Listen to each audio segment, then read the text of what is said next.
Hi everyone. Good afternoon, good morning, wherever you're joining from all over the world, and welcome to the first of this year's Building to COP webinar series. So the Building to COP Forum, today it's a series of webinars that we're hosting in the lead up to COP.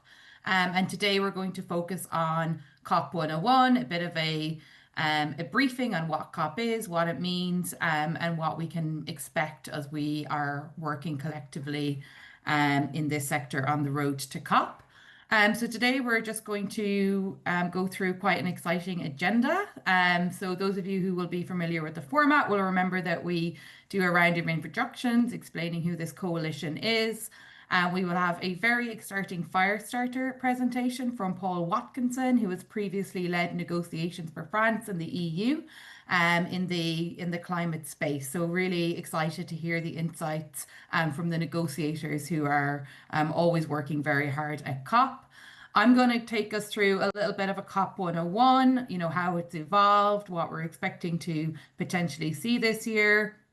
And then we're going to hear from Will Wild of the Climate Champion team, who's going to talk us through the global stocktake, which I would assume at this stage is a term many of you are familiar with, and what that means in terms of the negotiations and the process this year. And then our colleagues at Global ABC are going to talk us through some of the outcomes from COP29 and also some insights as well. And then hopefully we'll have time to facilitate a bit of a Q&A with all of you as well. So that's the agenda. So if you just go to the next slide. So, who are we, the Building to COP Forum, and what exactly is the intent here? So really what we want to do as a forum is to provide an engagement platform for non-state actors, so the private sector, cities, and countries to support the promotion of the built environment as a critical climate solution, alongside Global ABC, World GBC, and other industry partners who I'll speak to in a few minutes. So by joining these forums, and like I say, this is the first in a series that will bring us up to COP30 in November. What we want to do is share with you the latest industry intelligence from the Building to COP Coalition. Find out, emerging priorities and how the built environment will be represented at COP30 in the blue zone, in the green zone, and by the Building to COP Coalition. Specifically this year to learn about the COP30 Presidency Action Agenda and then the progress from the 30 activation groups, which we'll touch on in a little bit in this call. And also crucially, work with you all to unlock advocacy and collaboration opportunities and working together towards our shared COP30 goals. So if you just go to the next slide, who we are. So we are a coalition who came together ahead of COP26 in Glasgow, which seems like quite a long way again now. And essentially, we're all representing buildings and construction sector and united towards a zero emission, efficient and resilient built environment and cities for everyone, everywhere. So on this call today, 3 representatives from this group will be your facilitators. So I'll just ask my colleagues, Will Wild from the Climate Champion teams and Malaya to just maybe undo your cameras and just wave at everyone so that people are primed to see you when it's your turn to talk us through the agenda items. So we'll be your facilitators for the call today, hopefully able to answer some of the questions you bring up and guide you through the next hour of this COP webinar. So if you just go to the next slide, so we've done those introductions. So I'm going to hand us over to our fire starter, Paul Watkinson. So we're very excited to have Paul with us to join us today because I think throughout the forums that we've hosted over the last couple of years, I don't think we've actually had a negotiator join us. And I think it's really important that those of us who are kind of coming from the non-party side are able to hear some of the insights that Paul is going to be able to share with us. Paul has quite an esteemed career, so he's several decades of high-level experience in tackling climate change and promoting sustainable development. You can see here that he led the French delegation for the UNFCCC, and he helped plan and run COP21 in 2015 and was pivotal in drafting the Paris Agreement. Since then, he's chaired the UNFCCC subsidiary, I always struggle with that word, Body for Scientific and Technological Advice, and was a senior advisor to the COP28 presidency that delivered the first global stocktake. And Paul now works independently and quite focused on how to improve the multilateral climate processes. So we're very happy to have you with us. We very much appreciate your time, Paul. So I will hand over to you, and the floor is yours. Thank you. Okay, great. I hope you can hear me clearly. Thank you, Audrey. Thank you to the invitation to take part and give you a few initial ideas and some perspectives on, what the COP is from someone who's been part of the process for many years, but also what it needs to be in the future.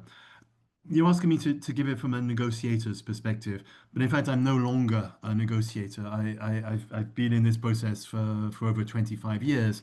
But for the last decade, I would say I've mainly been in a role of helping be part of different presidencies, chairing, taking a role in organizing and running a process, and now giving my comments from the outside. But I'll explain to you a little bit about how I see things. I think the first thing to say is the COP in, strictly speaking, it's an intergovernmental process. It's the conference of the parties that brings together the governments, the national governments that have ratified the UN Climate Convention. And within the Kyoto Protocol, we have the CMP for the meeting of the parties there, and the CMA, the meeting of the parties to the Paris Agreement. That we can call it all of that the COP. We don't need to make a legal distinction between them in our conversation here. Um, a lot of the work there is very, very focused on taking forward the rules that we have set out for implementing, in particular, the convention, and now above all, the Paris Agreement, which has taken up much of our time over the past decade since Paris. In fact, we now have in place almost all of the rules for the implementation of the Paris Agreement. And so Berlin COP30 this year is something of a transition COP. We spent a long time putting in place all of these pieces, but they're all there now. We've started to deliver on the different pieces, for example, the transparency system with parties feeding in their biannual transparency reports in the last year. And now we're renewing the nationally determined contributions, the mitigation targets that parties are setting themselves. Many of them also include adaptation and other issues as well. So we're into a stage now where we're very much into the implementation. And again, it makes the process one which is starting to undertake a transition from the way it's traditionally worked. So I'll say a bit about how it traditionally works and then about where I think it's going to kick you off. A lot of the work gets on, a handful of key issues. We talk about climate finance, we talk about adaptation to climate change, we talk about mitigation, we look at how the transparency system works. And a lot of that is about how we develop the guidelines, the different rules that countries need to follow when they're implementing the convention and now the Paris Agreement, how to prepare the reports that they produce, what information needs to be in there. We put all of that into the guidelines over the years, particularly those on the transparency system we finalized a few years ago for the Paris Agreement. Then we keep track of what happens. How does that get taken forward? Is it working smoothly? In another 2 years, for example, we will come back and review those guidelines and we will have some detailed discussions on do they need updating? How do we improve them? How do we learn from that experience? So increasingly, we're in a sort of cycle of developing rules, applying them, and then reviewing them and updating them to make sure that they're relevant and that they achieve what is required. I think that's a large part of what the COP now has to do. It's keeping things under review, rolling it forward. But I think there's another piece to the work that we have as parties and we need to negotiate, and that's occasionally setting the direction of travel. What is it we need to be achieving? And in the Paris Agreement, we reached agreement on keeping temperatures well under 2 degrees and pursuing efforts to limit them to 1.5 degrees. In Dubai 2 years ago, in the global stocktake, we had lengthy negotiations on setting some of the shorter term targets, particularly the tripling of renewables, doubling energy efficiency, and transitioning away from fossil fuels and ending deforestation. Setting out that sort of target, setting out also the key issues we need to be addressing on adaptation, sharing that guidance on where we need to be going. We can't do that every year, and I think sometimes we get stuck because we try to go a bit too far down that road. But giving guidance on the direction of travel, that matters to have that globally accepted overview of where we need to be heading, the objectives that we share, the goals that we share.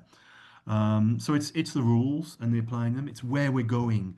Um, but then it's about how we work together. And sorry, one final point on the formal negotiating process, because as parties, the official delegation bringing together people from many different ministries.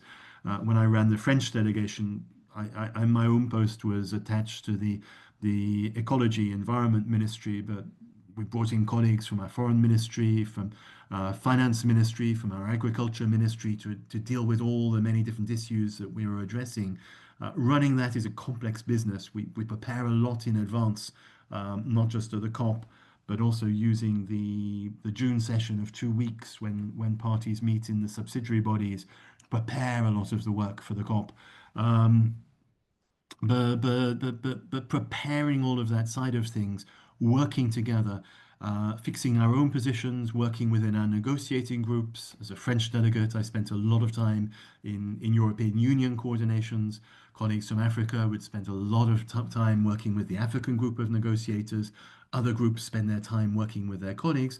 But it's also talking to each other. It's that sharing of understanding, building a common sense of where we're heading, which really matters when we're trying to reach agreement.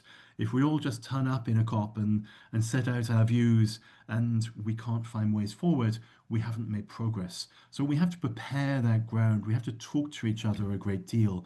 And the decisions in the process are taken by consensus. That doesn't mean we need unanimity with everyone sticking their hand up to say yes, but it means that no one has to oppose it actively. So reaching agreement takes a lot of effort. It takes guidance. That's where the role of chairs, that's where the role of the presidency becomes very important in helping parties to find common ground, to guide them through a complex process to reach agreement. So the negotiating process is heavy. It's often quite controversial. It often brings out big fights sometimes between parties. But behind the scenes, there is a lot of attempting to find ways forward, using those informal channels, a lot of the bilateral discussions, a lot of the work to try and help us move forward. In terms of the way forward, as I've said several times, I think we're in a time of transition. There are things we can still try to negotiate. As I said, we need to keep our rules under review.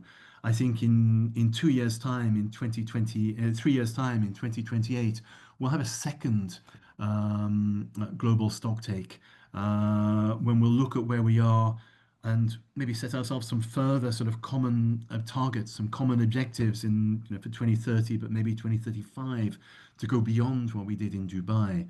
But a lot of what we need now is to strengthen cooperation and collaboration to make things happen. And you can't make things happen just by adopting a decision in a COP. It's the concrete work involving the implementers, those on the ground, and I think your alliances, your groups that you're working with that come together here in this event, and I hope very present in the COP in Belém, as you have been in other conferences. More and more, the focus is shifting from the negotiation side to what you're doing, the work taking forward in the action agenda, and particularly as it's being restructured, I think in a very good way by the Brazilian COP30 presidency. We need to turn the process much more into what I've termed an implementation forum, somewhere where we can really share those experiences to accelerate and to facilitate moving forward, overcoming the barriers. And I think that's where we need to bring together the formal pieces of the puzzle.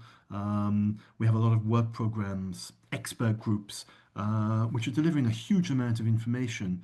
In a negotiating setting, we don't always use it very well. Whereas I think in the places that you're taking part as the actors of change, that information can be more useful. And I think you're bringing things more and more to the spaces, the action spaces in the COP, which are increasingly the heart of the process. The legal process remains, but I think the effective, pragmatic heart is more and more where you're going. And this year in particular, and I'll finish on this, COP30 is taking place in, let's be very honest, very difficult circumstances. I don't mean that as a comment on the logistics. I know those are challenging to everybody who's worried about their hotels and the rest of it. I'm sure that will work. No, I'm clearly thinking about the geopolitical side, the increasing climate crisis, which is there, the US withdrawal, the active policies of the Trump administration to try and block climate action. And also, we're still waiting for most countries to come forward with their revised nationally determined contributions. But we know that we're still not going to be on a pathway to well below 2 degrees, of course not 1.5 degrees. There remains a big gap in ambition. And I think one of the challenges for this conference is to send a very strong message that we're working on action, we are working to deliver, to overcome the barriers to action. I don't think it's having another message of invite parties to update their NDCs once again. That's not what's needed. It's very much about overcoming the implementation gap. It's very much about really mobilizing the finance which is needed, helping unblock that mobilization of finance, including from multilateral development banks, but also what's needed to lower so the private sector will invest in change, and the domestic finance can also be there. It's bilateral, multilateral, domestic coming together. It's about working to overcome some of the barriers around transition, the just transition questions, which will be on the table in this conference. The big negotiating outcomes this year are not the things which will really make a difference. They matter, having a set of objective indicators for tracking adaptation, finalizing a work program on just transition, deciding how we organize the future global stocktakes. Those matter. But when André de Largo, the COP president, gavels the closing of the COP at whatever time in the final night or morning, I don't think it's those decisions which will make a difference. It's how we're truly strengthening collaboration. Once again, I think the shift has changed. The negotiators still have a role to play, but I think increasingly it's in your hands. Great. Thank you so much, Paul. Really, really interesting to hear your insights on the process and all of the work that goes in ahead of COP. And I think a very succinct call to action that it's in our hands. And like you say, we are, a group of stakeholders who are able to facilitate that implementation. So I think that's a strong narrative and call to action that we can take as we kind of mobilize our networks over the next couple of weeks and also after COP to drive that implementation. So thank you very much for your time. So I'm just going to go over now just a kind of a very much back to basics piece, which is a sort of COP 101, which is for those of you who may not, be familiar with the process, how it's come about. You can see here the background, what is COP? Paul has already kind of touched on a lot of this. So I'll whistle through this quite quickly so we can get into some of the meatier content. But I think everyone on this call will be aware that it refers to the Conference of Parties and it's the main decision-making body of the United Nations Framework Convention on Climate Change. It takes place every year. And essentially what we're aiming to do at COP is to do those new negotiations and review parties' progress, parties referring to countries, against the overall goal of the UNFCCC to limit climate change.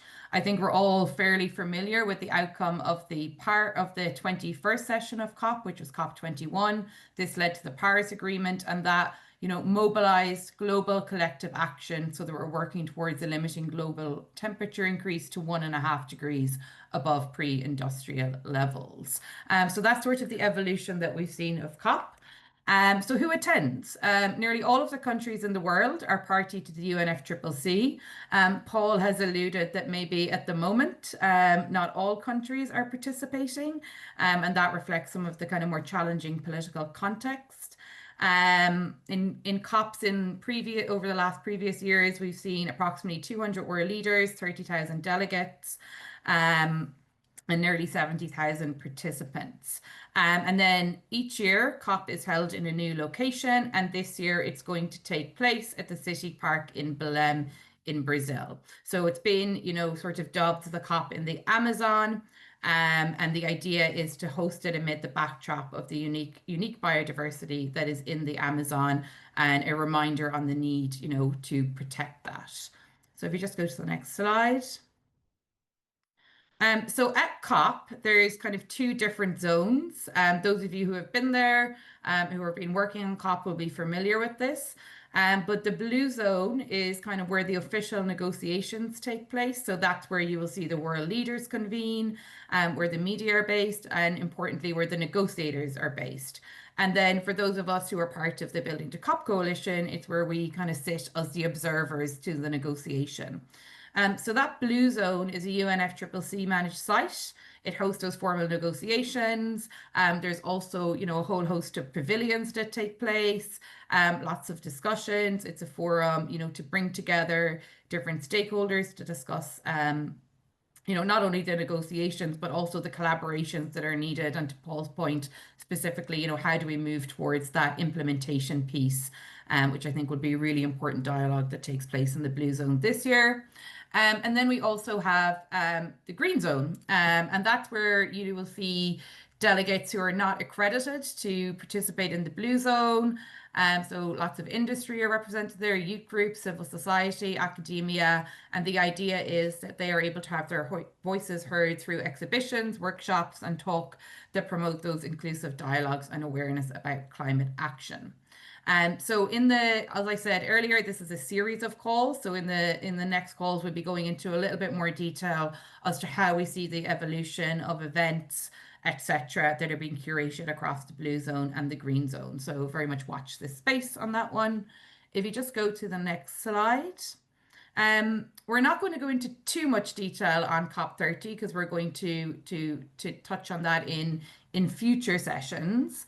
But just kind of bringing it back to kind of what we're seeing emerge in terms of dates, etc. So it's going to take place from the 10th to the 21st of November. As I say, it's been dubbed the COP in the Amazon. And what we're also learning is that there's going to be lots of events taking place in the preceding weeks in Sao Paulo and Rio. So a lot of people planning perhaps to travel to those three locations in the lead up to COP. So if you just go to the next slide, and we can kind of just look a little bit at the context. So Paul has spoken already about, the action agenda and the importance of kind of demonstrating the actions and implementation activities. And that's a key priority of the Brazilian presidency.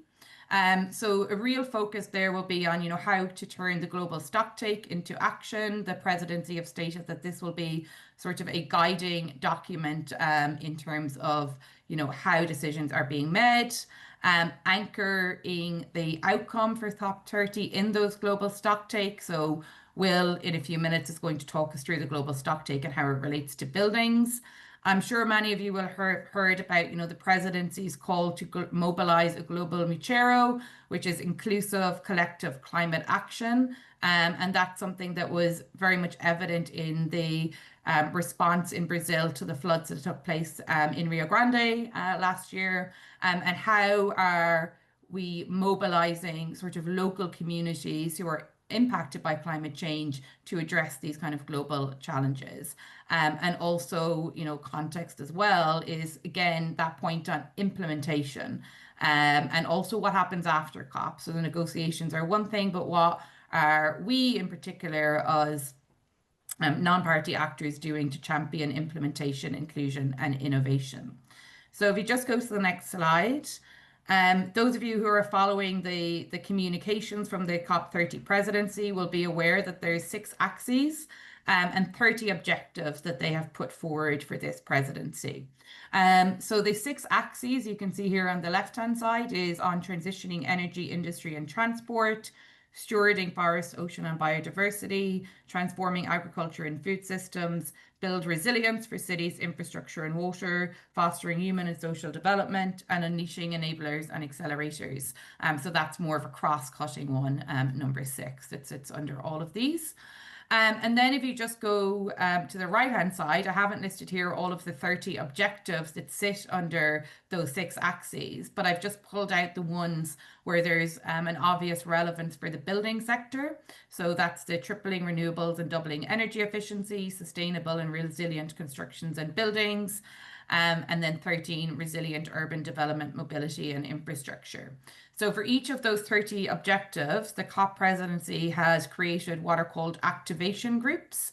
And those activation groups bring together, international organizations, the high-level champions team, and the COP presidency to focus on like what solutions already exist to deliver on those objectives, and focusing on, collating case studies and also what is needed to accelerate those solutions.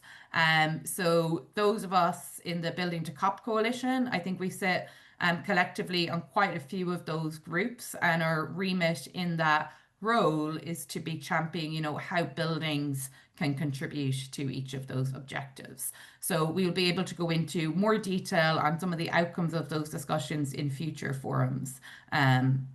But that's just a little bit of a taster on, the emerging priorities for the COP30 presidency.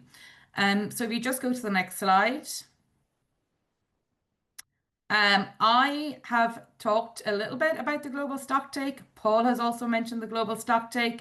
And now my colleague Will Wild is going to give us a little bit more granular detail of the elements of the global stocktake and how that speaks to buildings. So I'll hand over to you, Will. Thank you, Audrey. And both you and Paul have set me up really well for this. And with Paul here, you're able to mark my homework and see how we do. But many of you are here because you're preparing to attend COP, right? And you've already heard a lot about the global stocktake. You're probably very familiar with the words. What I want to give you today is a short primer, a 101 on what the global stocktake is. I also want to explain what it means for the built environment sector. And really what I'm trying to do here is as we work towards what Paul's described as the implementation COP, this pivotal point, I want to give you the language to connect the great work that you're all already doing to this global process. And this taken together across all of us is about how do we get the built environment to show up at COP in a way that shows it is absolutely central to implementing the agreed global stocktake outcomes, orienting your work to the political process that the GST, the abbreviation of global stocktake, represents. So next slide, please. Let's start from the start. What is the global stocktake? The global stocktake is the Paris Agreement's way to drive accountability and ambition. It's a cycle, and it's very loosely illustrated on the diagram on the page. And it's a cycle that runs every 5 years, with the first cycle having concluded in 2023. Next slide, please. And firstly, when the global stocktake commences, there begins this massive global inventory on climate action. It's a collective effort. It's not just governments. And during the process, countries, communities, businesses, and civil society all have the opportunity to submit evidence and information, highlighting progress, gaps, ambitions for implementing the Paris Agreement. And there starts a 2-year process of digesting this information and processing it, with experts looking at what's working, what decisions are needed, and what are the pathways that are available for going forwards. And the findings of this review are captured in something called a synthesis report. Next slide. Now, I like to think about the synthesis report as sort of the world's climate report card. It shows what we've achieved, where we're falling short, and where we must accelerate, right? The first synthesis report was published in 2023 ahead of COP28 in Dubai. And the headline was quite stark. We are not on track. Next slide. I've pulled out a few extracts here. The global emissions are not in line with the pathways needed for the Paris temperature goal. There's a rapidly closing window to secure a livable future. You might remember that one hitting the headlines quite prominently. And crucially for us in this sector, the report names buildings directly. It calls for ambitious measures to cut emissions from buildings. And it states that it's entirely possible for existing and new buildings to reach net zero by mid-century. Specifically, it highlights the role of low carbon materials, energy efficiency, electrification, and demand side management as key opportunities that need pursuing. Next slide. So after this report is released, countries have the chance to consider it and come together behind a shared response. And this is very much what represented a large part of the negotiations at COP28. And countries came together to agree on the outcomes of the first global stocktake. Now, this was termed the UAE Consensus. This was their collective political response to the synthesis report. And they aligned behind a set of outcome goals within this response, which now shape global action and implementation for the next 3 years. These outcomes are the foundation for the next 3 years, and they provide a degree of political orientation for implementation. So it's really important amongst our community who show up at COP that we understand some of this language, we digest it and understand what these outcomes are that the countries have aligned behind. Next slide. Here at Building to COP, we've dived into these outcomes and we found that actually the buildings and the built environment has a role to play across almost all of them. But there are perhaps 4 that we really feel that the built environment is absolutely central to moving the needle when it comes to delivery. And these are the 4 that you can see on the screen here. And I'm going to take each in turn, give you a little bit of context around it. Next slide, but tripling renewable energy capacity globally by 2030. Buildings are a crucial enabler of renewable energy. They can be sites of generation, integration, and demand flexibility as we electrify our grids. On the ground, this looks like rooftop solar and other on-site renewables across residential, commercial, public buildings, integrating battery storage and demand response mechanisms to balance supply and demand in energy grids, and unlocking the role of EV, electric vehicle charging at home, in supporting these energy systems. Next slide. Now, this one is often a mouthful. The goal is doubling the global average annual rate of energy efficiency improvements by 2030, often abbreviated to doubling energy efficiency.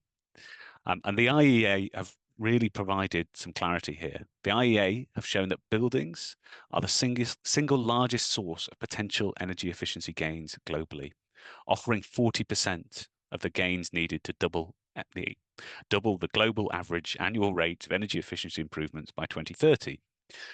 Now, in practical terms, this looks like ramping up retrofit rates and mainstreaming efficiency in new construction. On the ground, this looks like upgrading insulation, windows, lighting, heating and cooling systems, replacing outdated appliances with more efficient ones, using smart controls and energy management techniques in buildings, prioritizing electrification, especially in our heating systems, and normalizing high efficiency air conditioning as the demand for cooling rises exponentially. Next slide, please. The third outcome that we want to draw your attention to here is transitioning away from fossil fuels in energy systems in a just, orderly, and equitable manner to achieve net zero by 2050. Now, here, buildings really matter.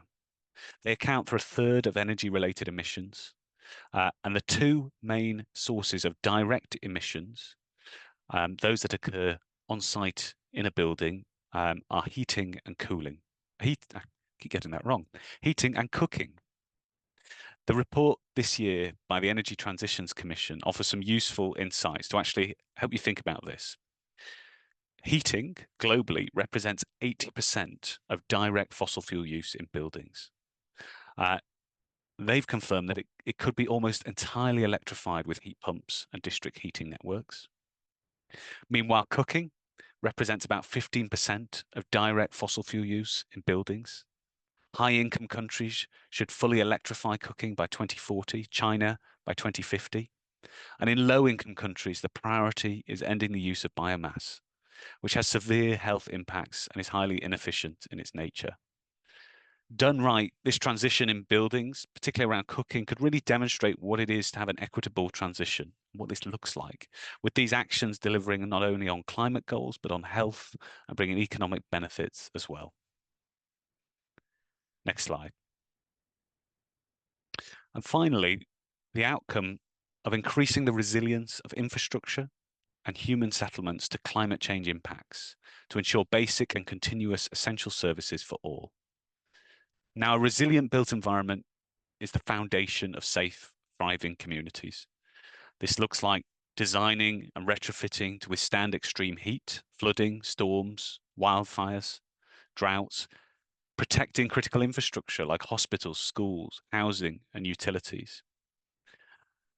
It looks like twinned with the nature integration and nature-based solutions such as green roofs, urban trees, and permeable surfaces, and prioritizing upgrades in vulnerable and underserved communities to promote equity whilst closing resilience gaps.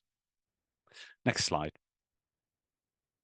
So as you prepare to attend COP, I really like to encourage you to sit and digest these outcomes. They represent the political language that will orientate global implementation efforts over the next 3 years. I'd love this community to use this language to help frame the action, the great action that you're already delivering, because taken together, this can really sharpen how our sector is presented at COP, showing to national governments that the built environment is the critical platform for implementation. Next slide. And to help, here at Building to COP, we're delighted to share with you this short messaging guide that we'll provide a link for in our mailer after this, and we can put into the chat. This messaging guide is not about telling you what to say. It's about giving you a skeleton of messaging, the hooks, the language, some of the detail that I've just started to touch on here today to help you frame your work through the lens of the global stocktake outcomes, so that the built environment is really clearly seen as a critical implementation platform for the global stocktake. Next slide. Now, to complete the diagram and close this bit out, under the Paris Agreement, the global stocktake outcomes must inform countries' updates to their nationally determined contributions, their NDCs, which are due for submission this year. In practice, every country is going to update their NDC. Whether we get them all in time, we will wait and see. There is undoubtedly going to be a gap between the Paris Agreement and the aggregation of the ambition set out in the NDCs. Next slide. But I want to just touch back on something Audrey started on and really make it clear for you how much COP30 is putting the global stocktake at the center of its focus. I don't know if many of you are reading the letters that are coming directly from COP30, but I've pulled out a few extracts from their 4th letter published last month. Next slide, please. And I just highlighted a few bits that really underscore how central this is to what they're trying to achieve. The first global stocktake stands as our compass for Mission 1.5. The vision of a global Mutirao, a collective effort to deliver on the global stocktake, framing the GST as a kind of global NDC, a globally determined contribution.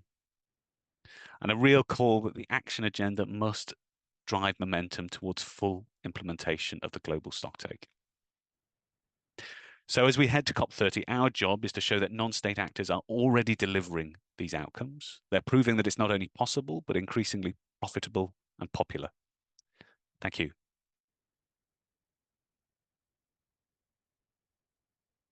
Great.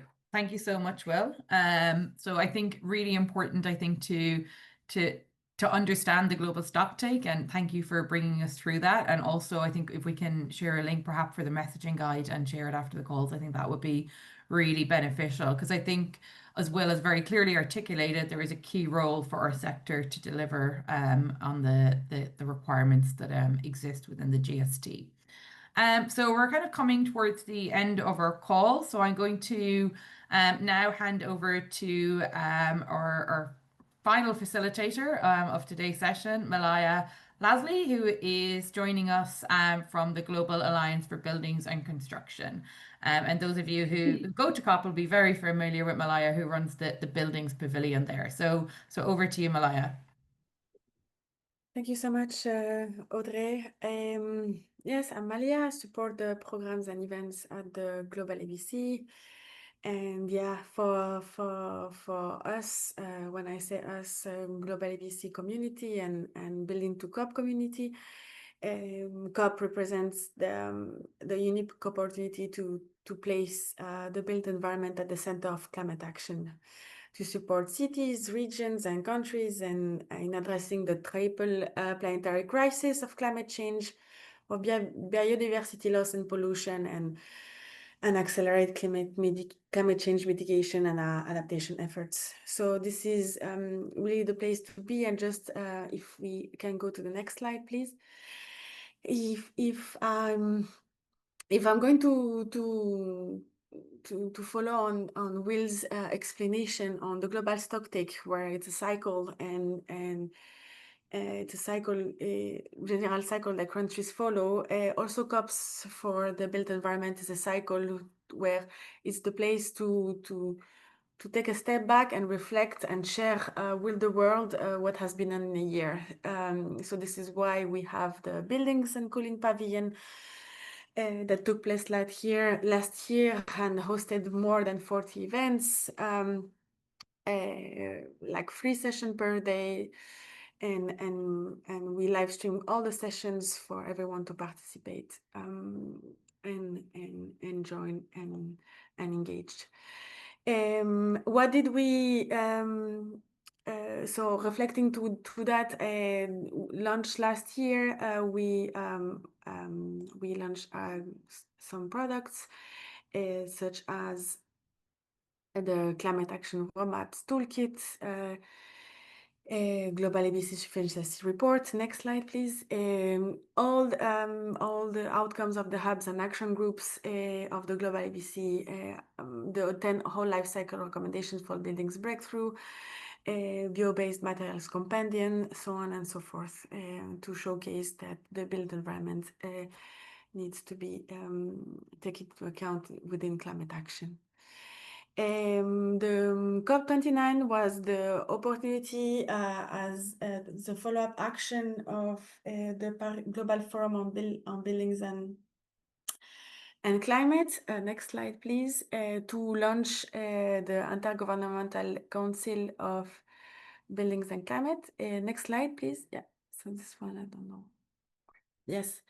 So on the 20th of November last year, we could, when I say we, I always say the built environment as a whole, Global ABC, Building to COP, we could launch the ICBC, Intergovernmental Council of Buildings and Climate. That it is an outcome of the Declaration Chaillot, where also that have been coordinated by the Troika, which is Brazil, and this is why in Brazil we could see we will also have a ministerial roundtable taking place to convene all the ICBC members physically.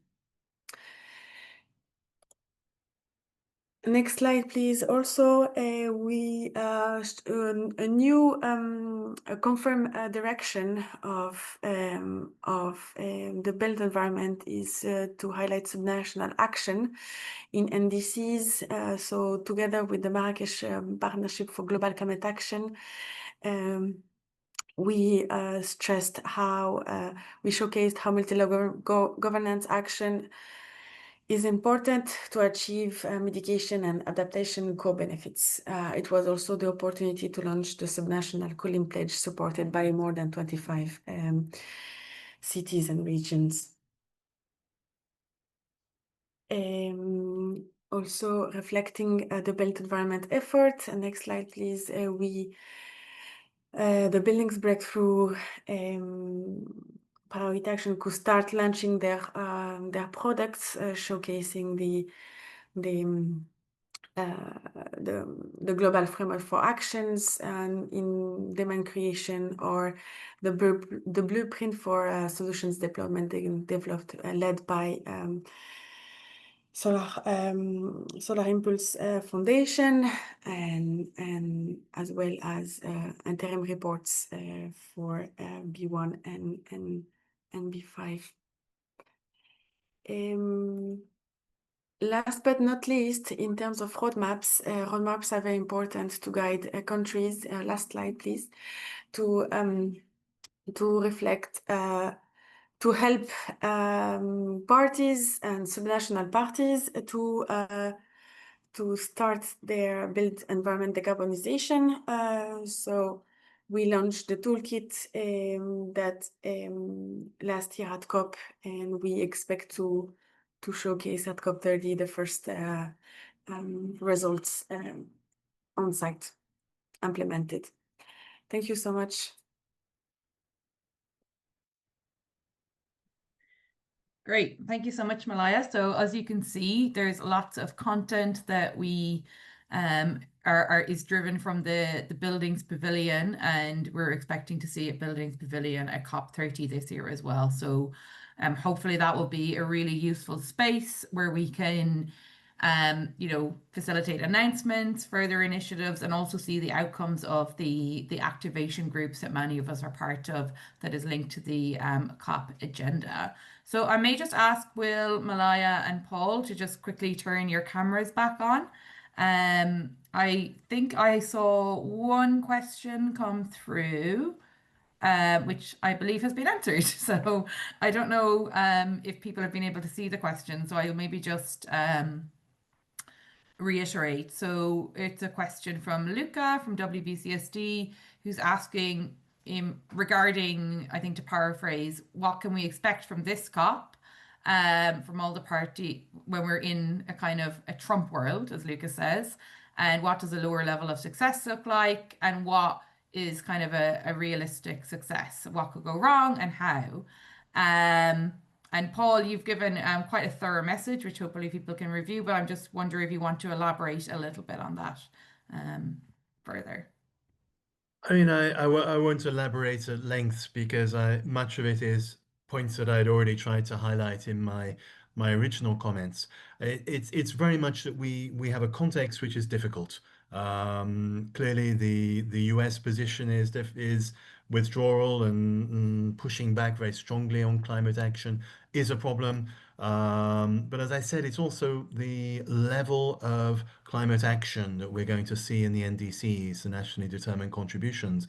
Unfortunately, it's very unlikely to be anywhere near as high as we really need. And it's how we create a response to that. Similarly, the finance which is being mobilized. There was some good news I saw yesterday or the day before from multilateral development banks, which had a particularly, increased their support by, I think it was 14% for climate action in 2024. But we also know there's a lot of pressure on public budgets. That's also, can be some of the bad news which is coming in the context of here. So it's really showing ways forward. And I think that's where it's not the formal decisions which will be the big political bang that we get from this conference. We need them. And corralling those messages coming from leaders, from ministers, bringing them together. That's one of the jobs for the COP presidency, to amplify and to strengthen the commitment which is brought to it. But it's the commitment also from the many actors. That's where many of you on the building side, similarly, those acting on energy or agriculture or other fields, all have something to bring to the table in terms of delivery and action. And it's how that collaboration can be strengthened as we move forward to answer how do we accelerate and close that gap. It's not simply asking for more, it's actually delivering more. And I think that's the real challenge to be put on the table. And I think if the Brazilian presidency, working with the climate champions, working with future COP presidencies, and I hope we'll get clarity on that, can drive that forward with messages on how that's going to be taken forward, not just for the 2 weeks of the COP, but over time as well, because it's not a one-off thing. It's a continual thing we need coming from now on. Great, thank you. Very helpful. So we have one more question from Eleanor Huggett, and Will has indicated that he would like to answer this question live. So over to you, Will. Thank you, Audrey. Thank you, Eleanor. Yeah, absolutely right. The Granary of Solutions follows Ambassador Lago's call to flood the world with good news, right? And they're currently mobilizing on how to operationalize this, and more information on that is coming. There are through World GBC, Global ABC, and others as part of the activation groups, there is the opportunity to submit case studies and banks of solutions. And so perhaps if you wanted to follow up directly with myself, Audrey, or Malia, we can support on that directly.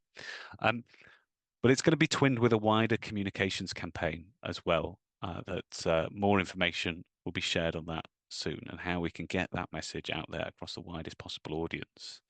I want to sort of hold the flag up at this moment. Next time, on the 16th of October, we have some of the COP30 presidency team joining us, who are going to say a bit more about how the different platforms the presidency is mobilizing are going to come to life within the action agenda. Excellent. Thank you so much, Will. So I think that's it in terms of questions. So maybe we can wrap up a few minutes early.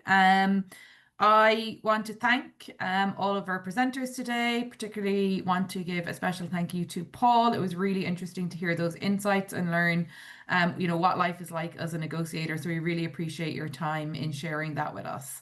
I'm going to close the webinar. We will share a follow-up email with the recording, with the information Will has shared in the chat.